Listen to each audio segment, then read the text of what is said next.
요즘 날이 그래서 그런지 통이 맛이 없다.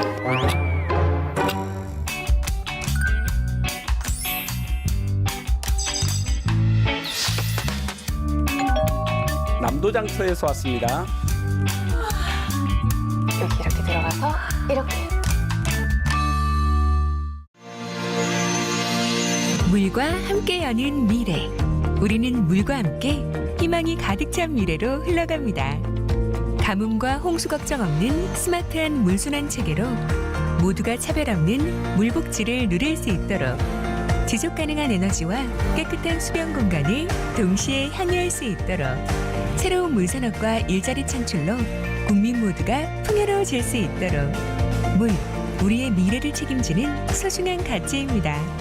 이 캠페인은 환경부, 모두가 누리는 건강한 물순환 서비스 파트너 K-워터 한국수자원공사와 함께합니다.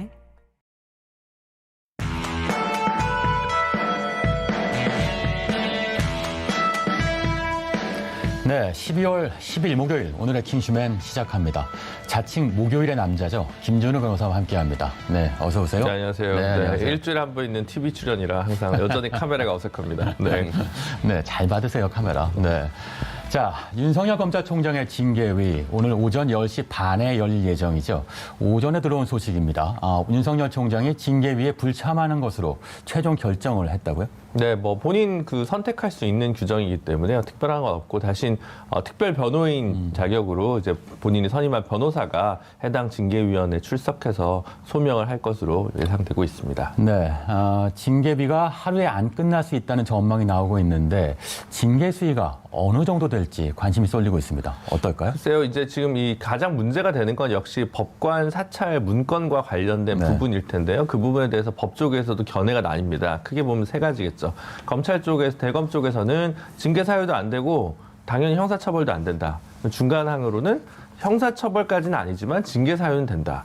근데 당연히 형사처벌도 되고 징계 사유도 된다. 이렇게 세 가지로 나뉠 거 아니겠습니까? 네, 네. 예. 그래서 그 보는 견해에 따라 다를 텐데 지금 검사징계법에 보면 예를 들어 지금 징계위원회 중에서 위원 중에서 과반수가 이제 찬성을 해야 될 거 아닙니까? 근데 예를 들어 3명이 해임이다. 네. 1명이 정직이다. 네. 2명이 뭐 징계 사유가 아니다. 네. 이렇게 될 경우에는 이제 전반적으로 그 정직으로 정리가 되는 거거든요. 소수 의견이어도. 네. 그러니까 유리한 의견 붙여가지고 숫자를 더 맞추는 헌법재판소식 형태로 지금 법이 돼 있기 때문에 네. 그래서 제가 이제 외부위원 3명, 내부 검사 2명, 그리고 법무부 차관 이렇게 6명이 지금 징계위원일 텐데 그래서 해임까지 이르기에는 그렇게 간단치는 않을 것 같다라는 생각이 좀 들고요. 네. 이제 그 아래 단계에서의 징계 수위가 어느 정도 나올지 그리고 이제 오늘 증인신문이나 이런 것들이 좀 있기 때문에 그렇죠. 이런 과정들을 거치다 보면 오늘 이제 끝낼지. 네. 근데 상대적으로 조금 더 중한 징계가 필요하다고 생각하면 조금 더 절차를 밟아야 될 거고요. 네. 조금 더 경한 징계면 오늘 끝낼 수도 있을 것 같습니다. 네, 징계 수위 아직 예측하기는 어렵다. 어쨌든 드디어 운명의 날이네요. 자, 그럼 오늘의 이슈 살펴보겠습니다. 마지막 날까지 여야의 극한 대치가 계속됐는데요. 첫 번째 소식, 21대 첫 정기국회 종료. 자, 요 며칠 논란의 중심이 되고 있는 분이죠. 배현진. 귀태가 뭐길래, 그리고 오랜 침묵을 깨고 대남 비판을 쏟아냈죠. 북, 김여정 발끈입니다. 자, 첫 번째 주제입니다. 이제 9일로 정기국회 21대 회기가 종료되면서 마지막 본회의가 열렸는데요. 본회의 안건만 131건이었다고 합니다. 자세한 이야기 영상으로 먼저 보겠습니다.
네, 어제 처리된 법안만 100여 건이라고 하던데요. 9일 본회의에서 통과된 주요 법안 어떤 것들이 있습니까? 네, 그야말로 이제 100가지가 넘는 수많은 또 법안들이 통과가 됐는데요. 그중에서 많은 사람들이 좀 관심을 갖고 있는 주요 법안들에 대해서 좀 정리를 해드리도록 하겠습니다. 먼저 이 경찰법 관련된 내용입니다. 자, 골자는 국가경찰, 자치경찰, 수사경찰을 구분하는 내용을 담고 있고요. 시도자치경찰위원회 설치, 그리고 경찰청 산하 국가수사본부 설치의 내용을 담고 있습니다. 향후 있을 이 검경 수사권 조정에 대비한 법안이 아니냐라는 분석이 나오고 있고요. 사회적 참사 특별법, 사회적 참사 진상 규명의 활동 기간을 1년 6개월까지 연장하는 내용을 담고 있고요.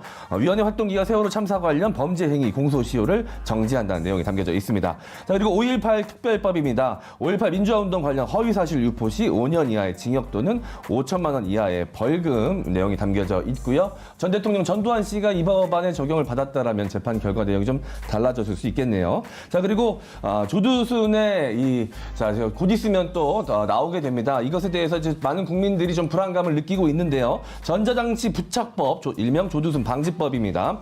미성년자 성범죄자에 대한 특정 시간대 외출 제한에 부과하고 전자장치 부착 전 피부착 명령자에도 준수사항 부과 그리고 추가 기능을 담은 내용이 있습니다. 네, 김준일 변호사, 이 중에서 가장 주목할 만한 법안이 뭘까요? 실제 이제 큰 규모 사이즈로 보면 경찰법이 이제 계속 크겠죠. 아무래도 네. 이제 자치경찰제가 이제 전면적으로 시도되고 자치분권이 이제 경찰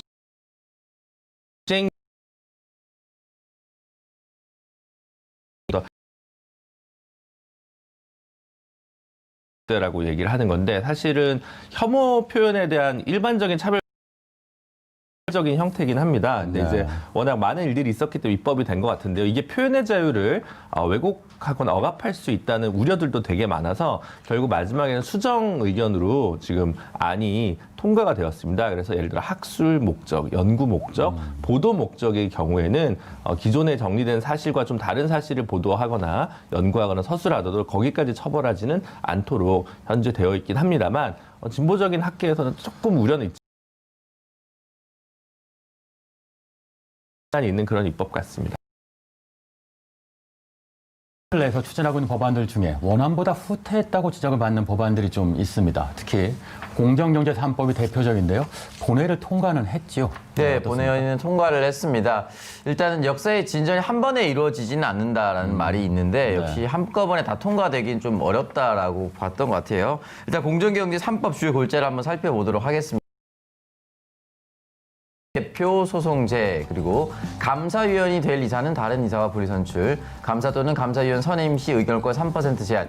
이 중에서 제일 중요했었던 부분은 이 감사위원 부분이었던 것 같아요. 그동안 이제 기업과 그룹 주주 일부의 그 대기업 체제를 공고히 할 수밖에 없는 것들이라고 얘기를 했었는데 이 그룹의 지배를 하고 있는 오너 일가를 대변하는 사람들, 그 사람들이 감사위원을 계속해서 뽑았기 때문에 흔히 말해서 한 기업이 독주할 수밖에 없었고 감사의 역할을 제대로 하지 못했었다라는 얘기가 있었는데 이 부분을 외부위원을 둘 수 있게끔, 그러니까 외부 감사위원을 선출할 수 있게끔 해서 일단은 1차적인 감시를 할 수 있게끔 만들었다는 것이 좀 유의미하다라고 볼 수가 있고요. 두 번째는 이제 공정거래법의 사익편취 규제 대상 확대라는 부분이 있고요. 일반 지주회사의 기업형 벤처캐피탈 보유 허용, 그리고 공정위 전속 고발권 유지인데 이 부분이 이제 두 가지를 말씀드리고 싶었던 거. 첫 번째는 사익 편취 규제 대상 확대. 이 부분은 굉장히 중요한 부분이라고 생각이 드는데 세 번째 있는 전속 고발권 유지. 네. 이거 사실 전속 고발권을 폐지하도록 얘기를 많이 했었는데 결국은 이 부분은 바뀌지 않았습니다. 그래서 정의당이 반발하고 있고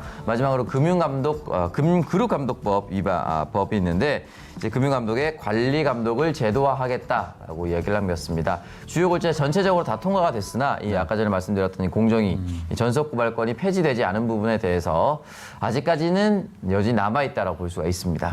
네, 이 오창석 의원이 말씀하신 대로 이 공정거래위원회의 전속고발권을 폐지하는 것을 실패하고 그냥 넘어간 것 등 여러 가지로 이 재벌개혁이라는 원래 취지에서 크게 한 발 물러난 내용으로 법안이 수정이 되면서 민주당이든 국민의힘이든 이 문제에 대해서 문제 삼지 않은 것인데요. 정의당은 뒤통수를 맞았다면서 강하게 반발을 하고 있습니다. 정태수 정의당 대변인이 논평을 내놓았는데요. 정의당이 뒤통수를 맞았습니다. 공정거래위원회 전속고발권 폐지를 통해 공정경제 틀을 마련하라는 시대적 요구를 뒤통수 친 것입니다. 무엇보다 공정거래위원회 전속고발권 폐지를 대통령 선거 공약으로 내건 문재인 대통령의 뒤통수를 내리친 것입니다. 재벌 개혁과 공정 경제를 기대했던 시민들과 함께 어제 그 기만과 간교함을 절대 잊지 않겠습니다라는 수위 높은 논평을 내놓았습니다. 네, 이게 사실 이 그 공약 자체가 문재인 대통령 대선 공약이기도 하고 민주당의 총선 공약이기도 하고 그랬죠. 네. 조국 전 장관 정책실장 을 받았으면 이 정도는 라는 이제 비판이 있고 되는 건 그 내용뿐 국무위에서 안건조정위원 6인 중에 있고 정의당 배진교 의원 이제 그 개혁 내용을 유지하는 걸로 하자 갔는데 그럼 이제 어제 그 몇 시간 부분에서 비판에서 자유롭게 어렵고 정의당 강은미 원내대표를 맞습니다. 큰 것만 이루어지지 않는다. 오찬석 의원의 말이 중대재해 짚어주세요. 이제 하삼 특별법 같은 법은 이번 정기국회에는 안 됐습니다. 하고 있. 좀 결정.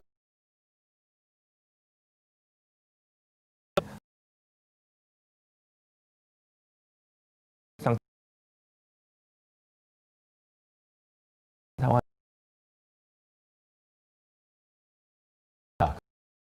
공식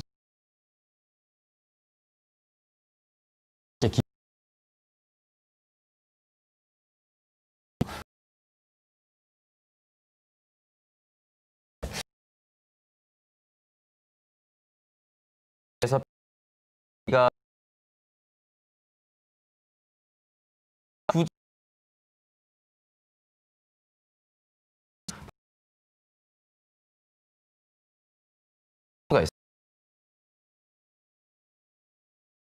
하고 당에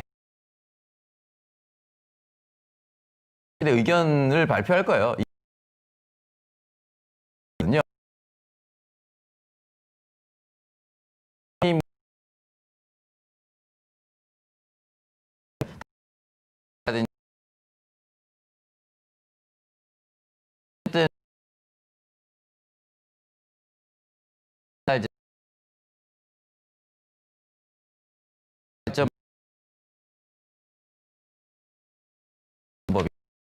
감사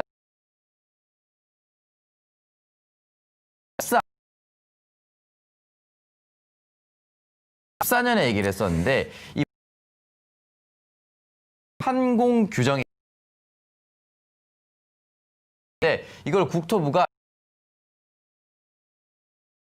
흔히 말해서 자기 마음대로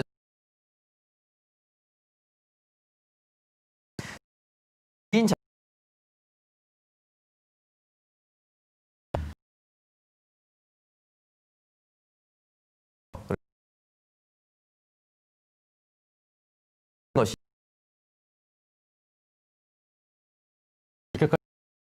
도 없고 절실한데요. 야당은 아직도 야성 정기국회는 끝이 났지만 후폭풍은 당분간 계속될 것 같으니 거세게 반발하고 있습니다. 홍시면에서 오창석 인물이죠. 예. 배현진 국민의힘 비대위원장이 자를 썼는데 이제 공포심이나 이런 거를 뜻하는 표현입니다만 실제로는 이제 최근에 이제 몇몇 저작에서 그리고 7년 전에 홍익표 의원이 쓴 표현은 귀신이 이제 귀신의 아이다라는 뜻의 이제 의미로서 태어나지 않았어야 될 네. 존재라는 의미로서 좀 적절치 못한 표현으로 지금 그동안 얘기됐던 표현입니다. 네. 자, 그런데 7년 전에도 귀태라는 발언을 한 의원이 논란이 된 적이 있었죠. 그 사실이 누구보다 잘 아는 배현진 의원은 잘 알고 있을 텐데 왜 이런 얘기를 했을까요? 이제 네. 그 당시 MBC 뉴스데스크를 이제 진행하고 있었던 네. 사람이 바로 지금의 국민의힘 배현진 의원이었습니다.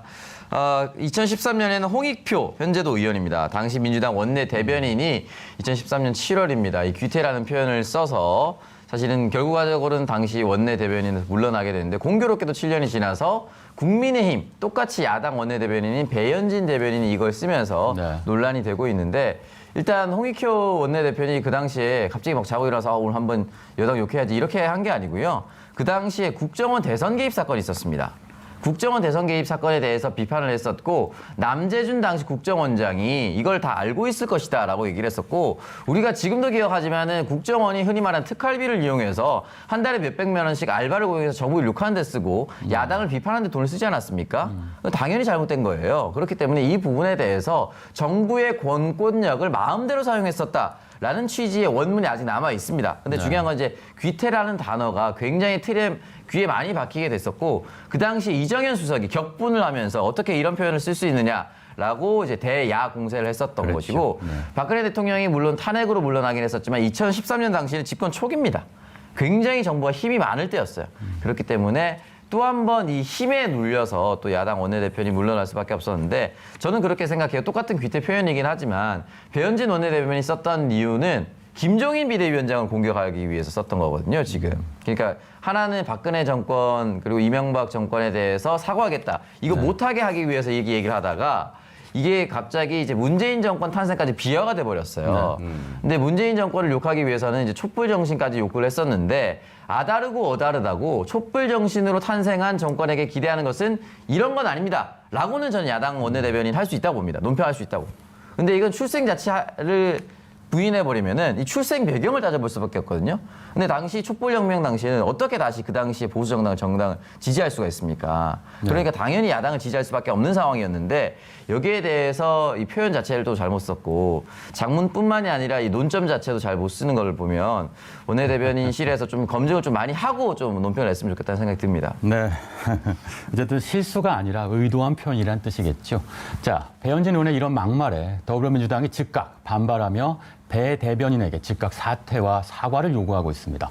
네, 맞습니다. 먼저 신영대 더불어민주당 대변인이 지난 8일 대변인 논평을 통해서 강력하게 반발을 했습니다. 그 내용을 좀 전해드리자면 즉각 국회의원직에서 사퇴하고 국민과 대통령께 사과하라. 박근혜 정권 방송으로 빛을 봤던 배 대변인이 그 시절을 잊지 못하고 촛불혁명의 주역인 국민을 모욕하고 있다라고 밝혔고요. 김남국 더불어민주당 의원은 한쪽에서 김종인 위원장이 국민의힘을 열심히 청소하고 있는데 다른 한쪽에서는 막말로 다시 더럽히고 있다라고 본인의 SNS에 남겼습니다. 그리고 고민정 더불어민주당 의원은 배 의원과 그가 몸담은 국민의힘 격이 딱 그 정도였다는 사실을 다시 한번 확인한다라고 본인의 SNS에 남겼습니다. 이렇게 거센 항의를 받고도 배 의원 또다시 논란이 될 만한 글을 올렸다라는 이야기가 전해집니다. 오창석 의원이 좀 설명을 해주시죠. 네, 배현진 의원이 다시 한 번 더 SNS에 글을 옮겼습니다. 깊이 곪고 썩은 부분일수록 약이 닿으면 이 불이 붙은 듯 아프기 마련입니다. 라고 얘기를 하면서 많이 아픈가 봅니다. 그나마라도 느끼니 다행입니다. 문재인 정권은 이제라도 국민을 보고 정도로 돌아오십시오. 더 썩으면 잘려나갈 길밖에 없습니다. 라고 이야기를 남겼습니다. 굳이 이제 정도만 한자로 쓰셨는데 굳이 이렇게 할 필요가 있나라는 생각이 좀 들면서도 네. 어쨌든 본인의 그 논평이 좀 먹혔다는 거에 대한 쾌감을 좀 표현한 것 같은데 이 부분에 대해서는 또 국민들이 판단을 내리실 거라고 봅니다. 네. 다른 단어까지 한자로 쓰면 오창석 의원이 읽기 힘들까봐 배려하신 것으로 보입니다. 예.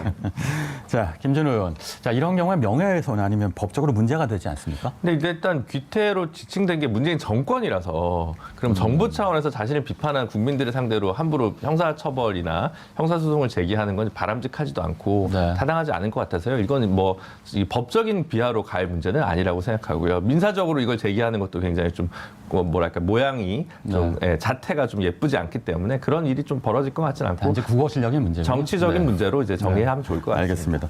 자, 귀태 발언 정권이 아니라 국민을 모욕한 발언이라는 걸 왜 모를까요?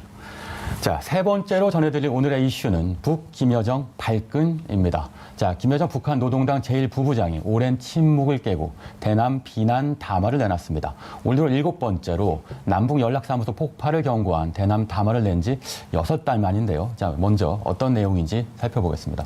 네, 김여정 제1부부장이 조선중앙통신을 통해 담화문을 내놓았습니다. 그 내용을 좀 전해드리자면 남조선 외교부 장관이 중동 행각 중에 우리의 비상방역 조치들에 대하여 주제넘은 평을 하며 내뱉은 말들을 들었다. 앞뒤 계산도 없이 망언을 쏟는 것을 보면 얼어붙은 북남 관계에 더더욱 스산한 냉기를 불어오고 싶어 몸살을 앓는 모양이다. 정확히 들었으니 우리는 두고두고 기억할 것이고 아마도 정확히 계산돼야 할 것이다라고 남겼습니다. 네, 강경화 외교부 장관의 북한 코로나 상황에 관련된 발언을 비판한 건데요. 강 장관의 발언이 어땠길래 그런 겁니까? 네, 강 장관이 12월 5일이죠. IISS 국제전략문제연구소 초청을 통해서 이 담화를 발표했었는데 이 세션이 나눠져 있습니다. 근데 이 세션은 코로나 팬데믹 글로벌 거버넌스 세션에서 이런 말을 남겼습니다. 북한은 여전히 코로나19 확진자가 없다고 주장하지만 믿기 어렵다. 모든 신호는 북한 정권이 확진자가 발생하지 않았다고 질병을 통제하는데 아주 강도 높게 집중하고 있음을 보여준다. 좀 이상한 상황이다라고 얘기를 했었는데요. 이 부분에 대해서 굳이 따지자면 발언의 배경이 뭐냐면 지역 문제에 협력을 하기 위해서 북한도 동참해달라. 그러면은 우리가 서로 가지고 있는 코로나 정보를 공유하면서 이겨내는데 함께 하자라고 얘기를 했었는데 북한은 우리가 확진자가 전혀 없다라고 일방적으로 얘기를 하고 있으니까 네. 도움과 원조를 줄 방법이 전혀 없었다. 그런 배경에서 나온 발언이거든요. 그러니까 북한을 일방적으로 매도하거나 비난하려고 했었던 의도라고 보기는 좀 어렵습니다. 그렇죠. 맞습니다. 자, 북한은 코로나19 관련된 발언에 대해서 이렇게 유독 예민한 것 같기도 한데요. 현재 북한의 코로나 상황은 거의 알려져 있지 않은 것도 문제인데 어떨까요? 네. 그나마 이제 비정기적이긴 하지만 WHO 세계보건기구 평양사무소가 있어서 그쪽에서 이제 네. 격리자 숫자 정도는 이제 보고가 좀 되고 있습니다. 그래서 11월 중순 기준으로 3만 몇천 명 정도가 격리 중이고 의심자가 뭐 한 6천 명대다라는 얘기는 있는데 확진자라고 이제 명확하게 나온 것이 아니라 의심 네, 증상만 의심자. 가지고 네. 있는 상황이고요. 보건 체계나 이런 것들이 아무래도 상대적으로 미비한데 그런 상황에서 뭔가 우리나라에서 나오는 뉴스들도 결국 북한 사람들에게 흘러가기 때문에 그런 부분에 있어서 본인들이 얘기하는 메시지와 다른 문제가 생길 경우에 여러 가지 뭐 정무적으로 민도 관리, 민심 관리에 문제가 생길 수 있기 때문에 조금 더 예민한 부분이 있지 않은가 싶습니다. 네, 북한 체제 특성이 반영된 부분이 있을 텐데요. 자, 그런데 하필 이번 담화를 발표한 시점이 비건 미 국무부 장관이 방한한 시기란 말입니다. 비건만 나타나면 발끈한 것 같기도 한데 어떤가요? 네, 사실 대북 특별 담당을 하고 있기 때문에 이제 비건 부장관이 올 때마다 사실 많은 사람들이 기대와 우려를 표명을 하고 있습니다. 네. 그렇기 때문에 담화 수위가 셀 때는 뭔가 잘 안 풀린다는 것이고 담화를 한다는 것 자체는 비건에 대한 기대를 표명하는 것인데 올 때마다 사실은 이제 비공개로 판문점에서 회담하는 거 아니냐. 이런 이제 추측이 있었는데 사실 지금 트럼프 정권의 임기 말이고 바이든 정권은 새로운 장관을 거의 다 선임을 해 나가고 있습니다. 그렇기 때문에 정권 교체 시기였기 때문에 그동안 있었던 내용들을 한번 되짚어보고 이 부분에 대해서 이제 재확인하는 정도다라고 볼 수가 있다고 생각합니다. 네. 김여정 부부장, 과거에도 강성 발언들이 많이 있었죠. 네. 어떤 발언들이 있었는지 엠요원이 정리해봤습니다. 네, 올 들어서만 7번에 걸쳐서 강도 높은 대남 담화를 발표했었던 김여정 제1부부장이었습니다. 몇 가지 내용만 좀 정리해서 말씀을 좀 드리자면 올 초 3월이었습니다. 이때부터 이 김여정 제1부부장이 강도 높은 담화문을 내놓기 시작했는데요. 자, 북한이 동해안에 발사체를 발사한 것에 대한 이 청와대의 우려 표명을 비난하면서 나온 말이었습니다. 주제넘은 처사, 전응하다, 겁먹은 개가 더 요란하다라는 강도 높은 수위 높은 이 표현을 썼습니다. 자, 그리고 지난 6월 17일이었습니다. 문재인 대통령의 6.15 남북 공동선언 20주년 축사에 대해서 비난하는 내용이었는데요. 정신이 잘못된 것, 철면 피한 감언 소리를 듣자니 역스럽다. 외세의 바짓가랑이를 놓을 수 없다고 구접스러운 모습을 보이는 것이다라는 표현을 썼습니다. 이때 당시에 이 대남 이 전단지, 대북 전단지 관련해서 이 남북 관계가 굉장히 경직된 상황이었거든요. 그때 나온 내용들이었습니다. 이렇게 김여정 제1부부장이 강도 높은 담화문을 내는 것에 대해서 많은 분들이 좀 궁금해하실 것 같기도 한데요. 이 이유에 대해서 좀 생각을 해보자면 김은정 국무위원장은 제일 첫 번째 목표가 바로 국제사회로부터 이 정상국가로 인정을 받는 것입니다. 그러기 위해선 해야 되는 할 수 있는 발언과 행동이 굉장히 제약될 수밖에 없는데요. 그렇다면 이 당내 이 강경 세력 그리고 군부를 뭔가 아우를 수 있는 강경 발언을 할 수 있는 사람이 필요한데 이 김여정 부부장이 그 역할을 맡은 것이 아닌가 하는 분석들이 나오고 있습니다. 네, 김여정 부부장의 발언은 정말 센데 재미있는 장호님이 얘기해 주시니까 안 세네요. 안 세게 들려요. 제가 많이 순화시켰습니다. 우리 시청자분들이 듣기에 많이 불편하실 수도 있기 때문에. 네. 네. 자, 그런데 과거 담화에 비해 이런 담화는 비난 수위나 분량을 조절한 점이 눈에 띕니다. 오히려 유화 발언이다 이런 분석한 기사도 나오던데 어떤가요? 네, 일단 이제 북한 주민들이 볼 수 있는 이제 주요 노동당 기관지에 실리지 않아서 철저히 대외용이다라는 이야기가 들리고요. 저 두 가지로 분석을 할 수가 있습니다. 일단은 비건 장관한테 세게 얘기해봤자 지금 이제 의미가 없습니다. 정권 교체가 되기 때문에 이 사람한테 아무리 세게 해봤자 이 사람 기분만 나쁘지 이 사람이 향후 몇 년 동안 뭘 끌어갈 수 있는 게 없어요. 네. 그렇기 때문에 이제 대외용 제스처다라고 또 볼 수가 있고 이 두 번째는 호흡 조절을 하는 것 같아요. 새 정권에 대한 기대감. 지금 세게 질러놓으면은 사실 후반기 정권은 공화당 정권이 아닙니다. 그러니까 카운터 파트너로도 언제든지 대화에 나설 수가 있고 강대강 대치 국면으로 해서 갑자기 턴을 바꿔버리는 그런 전술이 먹히지도 않습니다. 그걸 또 미국 민주당은 바라지도 않고요. 그렇기 때문에 서서히 저는 스탠스가 바뀌고 대화를 이끌어내기 위한 담화문이 앞으로는 좀 많이 쏟아질 것으로 보입니다. 네, 북한에서 강경 메시지가 나올 때마다 야당 의원들 가만히 있질 않죠. 어떤 목소리들이 나오고 있습니까? 네, 먼저 하태경 국민의힘 의원이 본인의 SNS에 남긴 글부터 전달해드리도록 하겠습니다. 문 대통령은 강 장관의 북한 코로나 관련 발언이 망언인지 직접 응답하라. 강 장관이 무슨 말을 했는지 살펴보니 북한 코로나 관련 발언이었는데 틀린 말이 하나도 없었다라는 글을 남겼습니다. 태영호 국민의힘 의원은 언론 인터뷰를 통해 강 장관이 경질된다는 말이 있었는데 결국 되지 않고 언론 추이를 보니 내년 초에 바뀐다는 말이 있으니 북한 통전부가 다 보고 주도권을 쥐고 있다는 걸 보여주기 위해 강경화 장관에 대해 강경 발언하며 인사권에도 관여하려 하는 것이다라고 의견을 밝혔습니다. 특히 태영호 의원이 강경화 장관의 인사권에 대해서 이 북한이 관여하라는 것이다라는 이 분석을 내놓았는데요. 이 어떤 의견인지 좀 분석을 좀 해주시면 감사하겠습니다. 태영호 의원께서 좀 마음이 급하신 것 같습니다. 그래서 7, 80년대 시대 인식에서 먹혔던 어떤 이념 공세에 2020년 재방송을 하고 있다는 느낌이 드는데 전혀 새롭지 않아서 레트로의 느낌도 나지 않아서 좀 안타깝습니다. 레트로의 느낌 나는 그것도 너무 비난이었다. 해묵은 의견이다 이런 말씀이시군요. 네. 네, 오늘 11일까지 이어지는 비건 부장관의 방한을 계기로 그간 꽉 막혔던 북미 간 대화에 영향을 줄 수 있을까?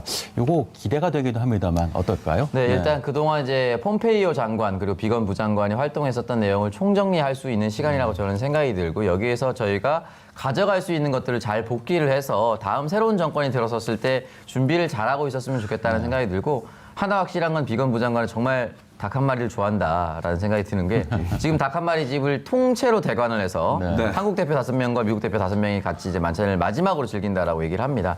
그 만찬을 즐기면서도 미국 민주당 새 정부에 대한 정보 그리고 마지막 복귀를 놓치지 않았으면 좋겠습니다. 네, 양측 모두 서로 함께 많은 일들이 일어났다 이런 칭찬을 했다고도 하지요. 자, 킹슈맨에서도 계속해서 관련 소식 전해드리겠습니다. 지금까지 오늘의 이슈였습니다.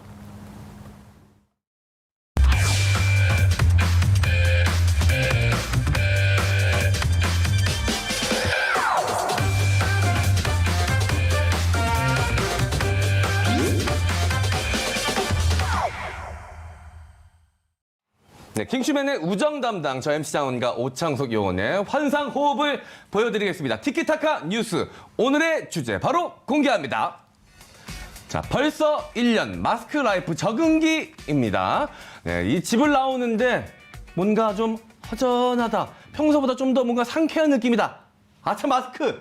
마스크를 착용하지 않고 나온 것이죠. 어느새 일상이 된 마스크 라이프도 어느덧 1년이 되어 갑니다. 우리 요원들은 혹시 이 마스크 때문에 당황했던 경험들 혹시 있으십니까? 사실 제가 예전에 지금은 안경을 안 끼지만 원래 안경을 끼다가 라식 수술을 했습니다. 네. 그래서 늘 안경이 얼굴에 있다는 걸 인지하고 있다 보니까 세수할 때도 네. 안경이 없음에도 불구하고 이렇게 할 때가 있거든요. 세수를 하는군요. 안경을 네. 쓰고. 그러니까 라식 수술하고 나서 안경이 있는 줄 알고 이렇게 하고 있었는데 요즘 잠이 들 때 아참 마스크 안 했다라고 집에서도 잠들기 전에 마스크 안 했다고 마스크 찾다가 집에서는 상관없지. 라고 이렇게 생각할 때가 있어요. 문득 네. 무조건 마스크를 무조건 착용해야 된다는 이 압박감 때문에 네. 집에서도 마스크를 찾는 경우가 있었습니다. 네. 저도 이제 가끔씩 깜빡하고 정말 착오로 마스크를 착용하지 않고 엘리베이터에 탑승할 때가 있습니다. 혼자 타면 모릅니다. 그런데 이제 갑자기 중간층에서 누군가 타면 그분은 당연히 마스크를 쓰고 계시잖아요. 그럼 화들짝 놀랍니다. 정말 큰 범죄 행위를 한 것처럼 막 죄책감이 들고 그렇다고 뭐 사정 안에서 말을 하면 더 위험하니까 구석에 얼굴을 이렇게 받고 계속 서 있습니다. 너무 죄송한 마음을 감출 길이 없는데 아마 많은 분들이 이런 경험을 좀 갖고 계실 것 같습니다. 최근 이 TBS를 포함한 방송국도 마스크 없이는 아무것도 할 수 없을 정도로 지금 방역 조치가 지금 심각하지 않습니까? 박장석 요원이 좀 설명을 해주시죠. 네, 일단 방송사 풍경 이 먼저 살펴보도록 하겠습니다. 저희가 TBS 건물을 들어올 때 처음에 이제 비대면 온도 체크를 하지 않습니까? 거리두기를 해서 첫 번째 이제 온도를 체크하고 이 온도가 낮으면 이제 출입이 가능하도록 되어 있습니다. 그리고 당연히 마스크는 착용을 해야 되고요. 저희처럼 지금 방송을 할 때도 모든 방송국마다 각자의 이 칸막이가 들어서 있습니다. 이 칸막이를 통해서 개인 방역을 철저히 지키고 있다는 것. 네, 당연한 거지만 초창기에 사실 그렇진 않았었습니다. 네. 네, 맞습니다. 이제 마스크 없이 대중교통을 이용하는 것은 상상도 할 수가 없습니다. 초기엔 마스크를 쓰네마네로 많은 다툼이 일어나 사회적으로 문제가 되기도 했었는데요. 지난 1년 마스크 정책이 어땠는지 기억을 한번 더듬어 보도록 하겠습니다. 머리 좋은 오창석 요원 정리해 주시죠. 네, 이 우한에서 발생했었던 이 코로나19 12월에 이제 보고가 됐었습니다. 작년 12월이죠. 벌써 1년이 됐는데 우리나라에 치명타를 남기기 시작한 것이 보통 2월부터라고 했고 이때부터 마스크 품귀 현상이 일어났습니다. 3월 7일부터는 이 품귀 현상을 극복하기 위해서 마스크 오부제를 시행을 했었고 출생연도 끝자리에 따라서 5일 동안 나눴고 부족한 사람들은 주말에 구매할 수 있도록 됐습니다. 네. 5월 26일에서 27일부터는 교통 분야 그러니까 버스나 지하철 등에서 승객들이 마스크 착용하는 것을 의무화시켰고요. 6월 1일부터는 마스크 오부제가 폐지가 됐습니다. 7월 12일에는 공적 마스크 제도도 폐지가 됐고 11월 13일 전 곳에서 마스크 착용이 의무화가 됐다라고 볼 수가 있습니다. 네. 많은 분들이 이 포스터 기억하실 겁니다. 지난 8월에 서울시가 만든 포스터인데요. 일반적인 이 방역 마스크를 쓰고 있는 인물과 그 옆에 산소 호흡기 마스크를 쓰고 있는 인물의 사진이 나란히 놓여 있는 포스터였습니다. 굉장히 많은 분들이 좀 충격적으로 받아들이기도 했고요. 아이디어가 굉장히 기발하다라는 평가도 있었는데요. 사람들 사이에서 회자가 된 이 포스터를 만들면서 굉장히 해프닝이 좀 있었다라는 이야기가 들리던데요. 네, 맞습니다. 서울시에서 이 팀원 회의를 하고 있던 중에 서울시청 본관 2층에서 갑자기 확진자가 발생을 하면서 네. 이 회의를 하던 팀원 전체가 자가격리에 돌입을 했습니다. 자가격리를 하면서 재택근무에 돌입해서 재택 회의를 하고 있었는데 이런 경각심이 정말 중요하구나. 우리 일상 속에서도 언제든지 침투할 수 있구나를 서울시청 공무원들이 충분히 느꼈다고 합니다. 그렇기 때문에 어떤 마스크를 나도 쓸 수 있다라는 이 경각심을 한 번에 이제 만들기 위해서 이런 포스터를 만들었다고 생각하는데요. 저도 이 서울시청 청사에 걸려 있는 걸 봤었는데 네. 사실은 굉장히 놀라면서도 이 정도의 파급력이 있는 그리고 경각심을 일깨울 수 있는 포스터 정말 잘 만들었다 그런 생각이 들었습니다. 네, 이제 곧 크리스마스입니다. 이 코로나 포스터도 크리스마스 분위기에 맞춰서 제작이 되었다고 합니다. 부산시에서 만든 코로나 포스터인데요. 아무래도 들뜨기 쉬운 때 당부의 메시지를 전하고 있습니다. 자, 연말 지인 가족 간의 모임과 약속, 힐링의 시간이 킬링의 시작이 되지 않도록이라는 재치 있는 내용과 함께 얼핏 보면 이 크리스마스 트리인 듯 보이지만 잘 들여다보면 초록색 나무에 붉은 코로나 바이러스가 장식처럼 매달려 있는 사진입니다. 다른 포스터에도 이 산타가 하얀 마스크를 착용한 모습과 함께 모두 집에서 안전하게 메리 크리스 마스크라는 글이 쓰여져 있습니다. 이 마스크 귀찮다고 쓰지 않는 분들 이제는 뭐 한 분도 안 계실 거라고 생각이 듭니다. 내 자신과 주변 사람의 건강을 지키기 위해 마스크를 꼭 착용하는 것, 그리고 무엇보다 제대로 착용하는 것이 포인트라는 것 잊지 마시기를 바라겠습니다. 지금까지 MC 장원과 오창석의 티키타카 뉴스였습니다.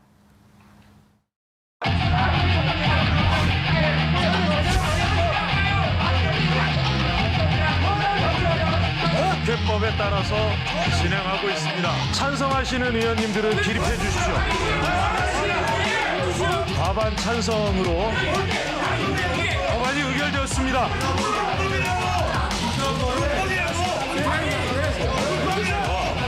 아니, 왜 그러세요?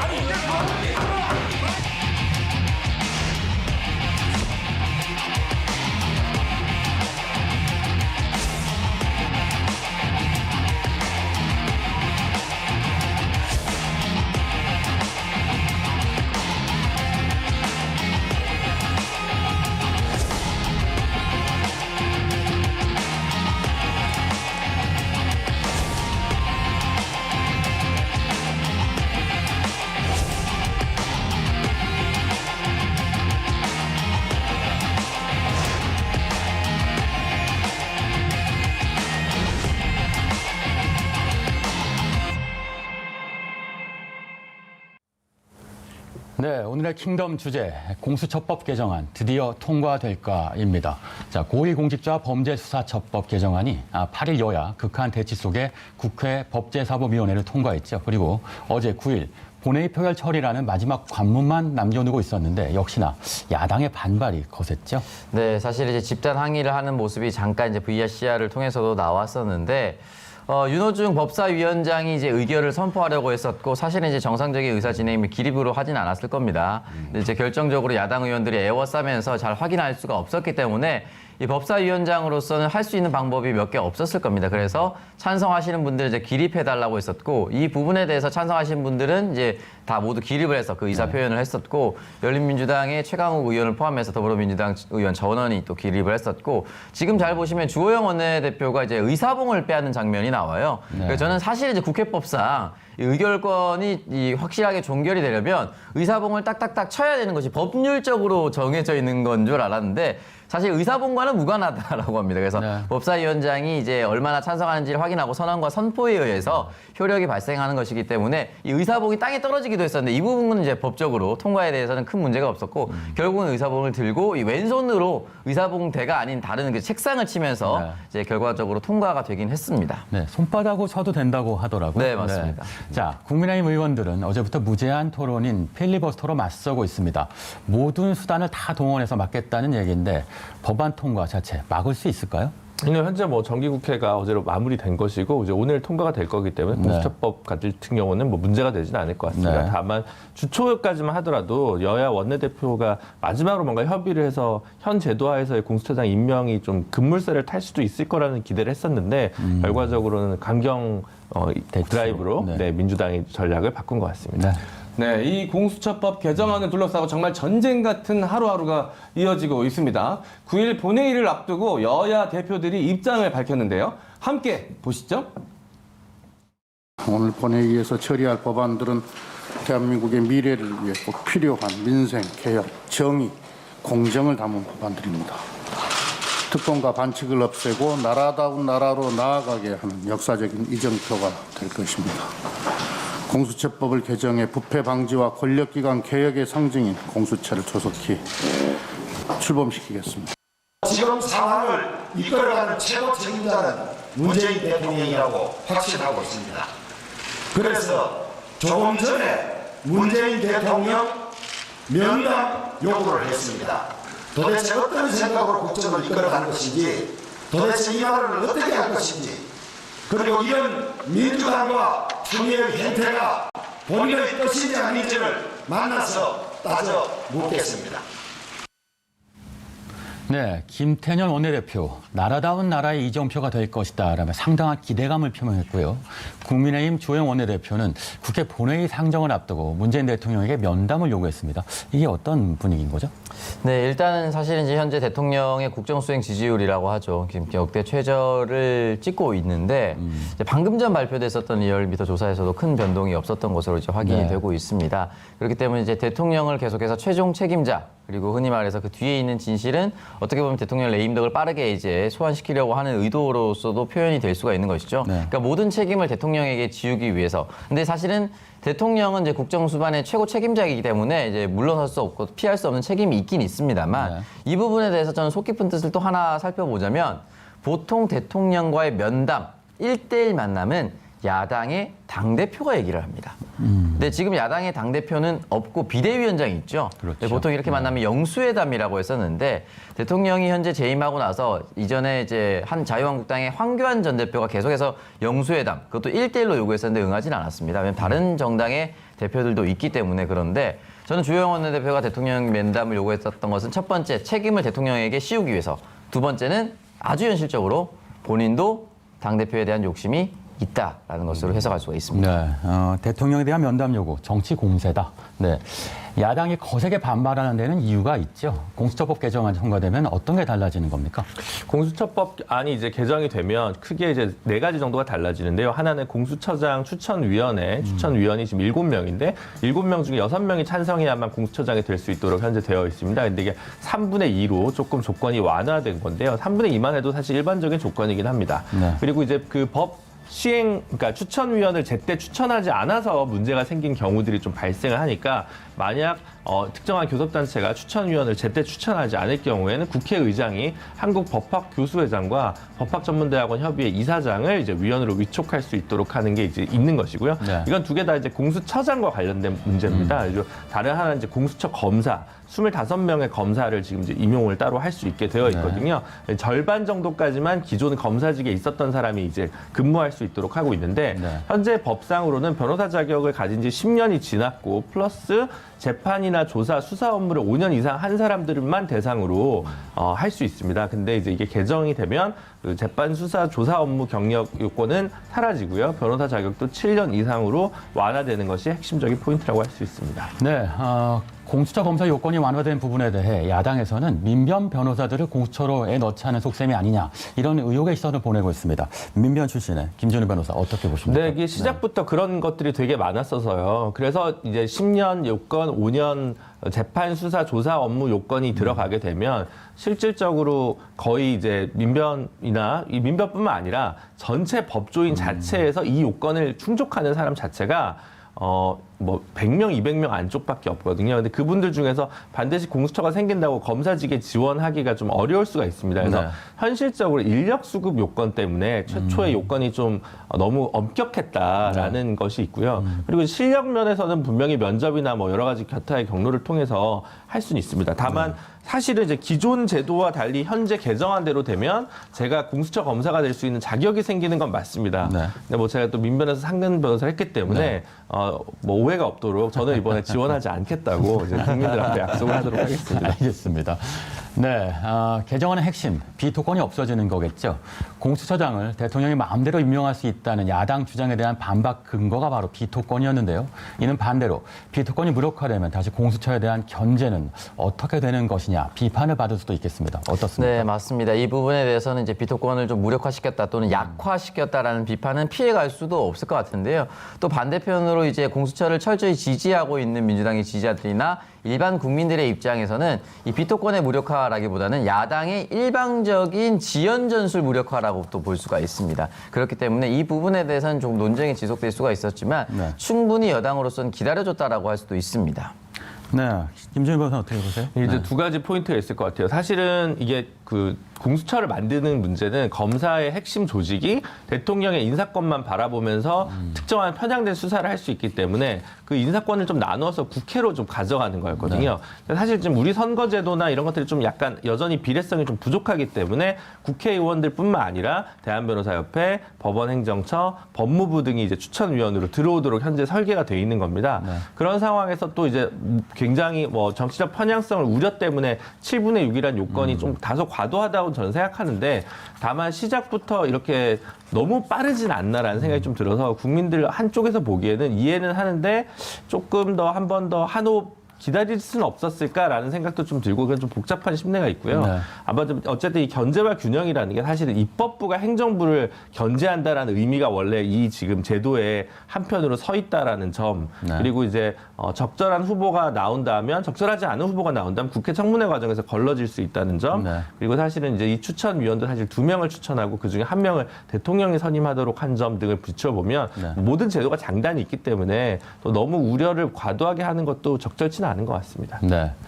네, 김봉희 전 스타 모빌리티 회장의 옥중 폭로와 관련해서 검찰이 검사 술 접대가 있었다고 발표했지만 3명 중 1명만 불구속 기소에 논란이 되고 있죠.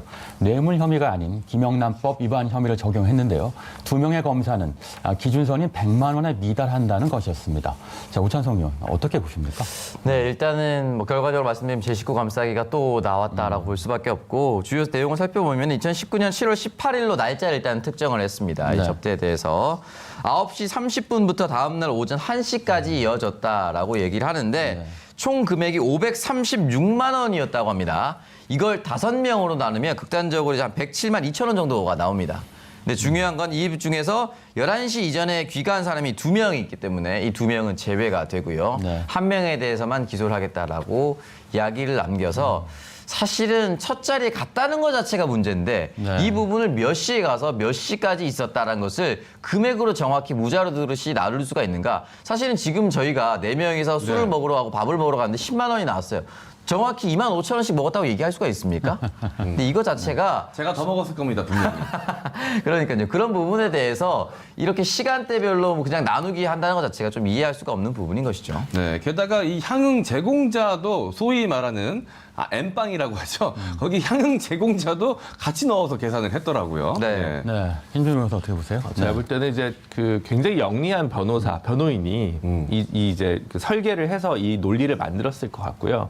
보통 이제 그걸 다 받아주질 않는데 검찰 측에서 아무래도 자기 식구 감싸기가 좀 있다 보니까 이 변호인의 법리를 그대로 공소장에 좀 넣어서 가장 연하고 연성으로 처벌할 수 있는 점을 알아서 좀 찾아준 게 아닌가 싶습니다.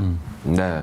자, 이런 가운데 SNS에 이 검찰의 술접대 계산법을 비꼬는 듯한 글과 패러디가 이어지고 있습니다. 한 네티즌은 룸사롱의 이 불기소 세트 광고 전단 패러디를 만들어서 많은 호응을 얻고 있는데요. 검사님들을 위한 불기소 세트라고 합니다. 99만 9천 원. 1인 기준 VAT 포함, 부가세 포함이라는 얘기죠. 로펌 법인카드 환영 등의 문구를 적어서 안심하고 술 접대를 받을 수 있는 신메뉴를 출시했다라고 이게 강조하는 내용이 담겨져 있었는데요. 네티즌들은 이 술 접대 받다가 다 먹기 전에 일어서면 죄가 없어집니다라고 비꼬았고요. 96만 원 검사 접대는 100만 원이 안 돼서 무혐의라는 논리를 당당하게 펴는 집단이 살아있는 권력이 아니라면 무엇인가 라며 비판을 했습니다. 자, 어쨌든 정리해서 공수처 연내 출범 가능할까요? 아니요, 공수처장 임명을 하고 나면 청문회도 거쳐야 되고 나머지 검사들도 임명해야 되기 때문에 내년 1사분기가 적절하게 출범할 수 있는 시기가 아닐까 싶습니다. 네, 오늘 공수처법 개정안 드디어 통과될까 주제로 얘기 나눠봤습니다. 오늘의 킹덤으로 이렇게 제시해 봅니다. 한번 보실까요? 네. 각종 게이트 사건은 대통령 주변 인물과 고위 공직자들이 특권 의식과 반칙의 문화를 버리지 않았기 때문에 생긴 일, 어두운 권력 문화와 아직도 뿌리 깊이 남아있는 특권 의식을 청산해야 한다. 고 노무현 대통령. 2002년 4월 새천년 민주당 대통령 후보로 선출된 후 고 노무현 대통령이 수락연설에서 한 말입니다. 노무현의 꿈 곧 이루어질까요?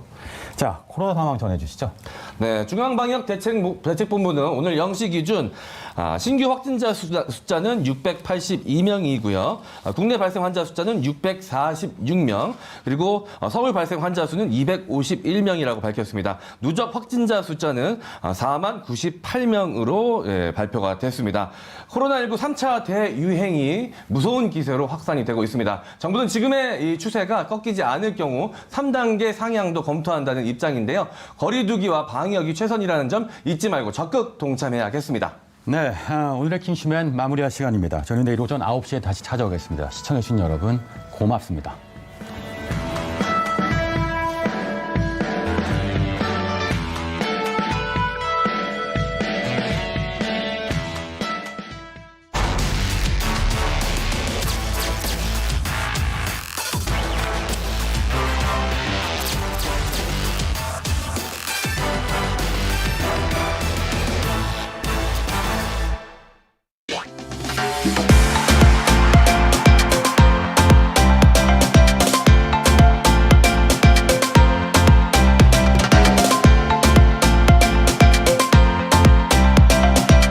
TBS